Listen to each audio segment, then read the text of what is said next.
بشرى سارة للمتقاعدين في الجزائر، زيادات وشيكة ومستقبل أفضل. تتنفس شريحة كبيرة من المتقاعدين في الجزائر السعداء مع الأخبار الأخيرة التي تحمل معها آمالا كبيرة لتحسين وضعهم المعيشي. فبعد سنوات من الانتظار بدأت تلوح في الأفق قرارات حكومية مهمة من شأنها أن تحدث فارقا حقيقيا في حياة الملايين.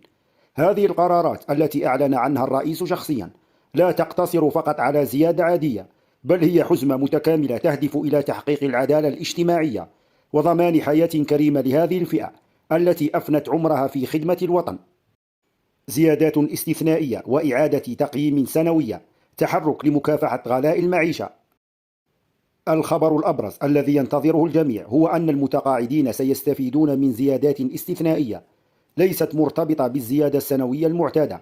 هذه الزيادات التي تتم على أساس دخل البلاد تعكس التزام الدولة بدعم الفئات الأكثر احتياجا.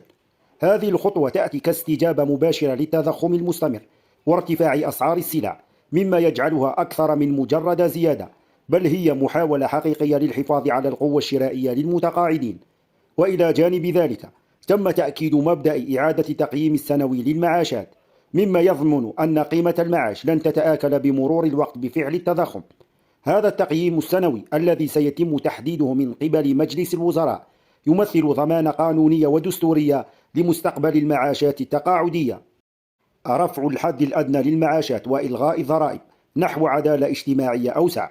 من أهم النقاط التي تعمل عليها الحكومة هي رفع الحد الأدنى للمعاشات التقاعدية، وهي خطوة طال انتظارها لمواجهة غلاء المعيشة. فالهدف هو ألا يقل راتب أي متقاعد عن مبلغ يضمن له العيش الكريم. هذه المبادرة تهدف بشكل خاص إلى مساعدة أصحاب المعاشات الصغيرة جدا الذين يجدون صعوبة كبيرة في تلبية احتياجاتهم الأساسية.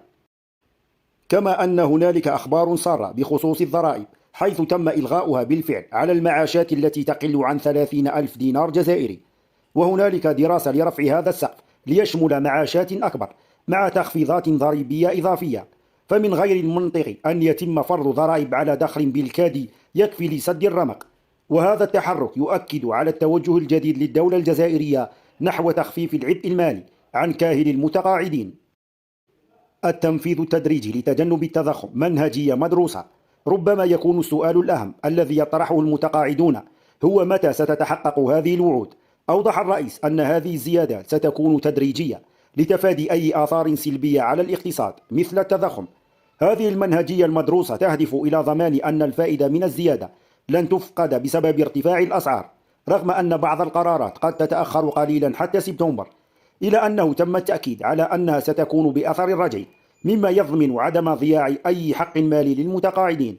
هذا يعني أن أي تأخير في التنفيذ سيعوض من خلال صرف الفروقات المستحقة بأثر الرجعي، مما يطمئن المتقاعدين بعدم وجود أي خسارة مالية. وفي الختام يبدو أن المرحلة القادمة ستشهد تحولا إيجابيا وملحوظا في ملف المتقاعدين في الجزائر. هذه الخطوات تعكس وعيا حكوميا بأهمية هذه الشريحة وضرورة توفير كافة سبل العيش الكريم لهم بعد سنوات من الجهد والعطاء في خدمة الوطن.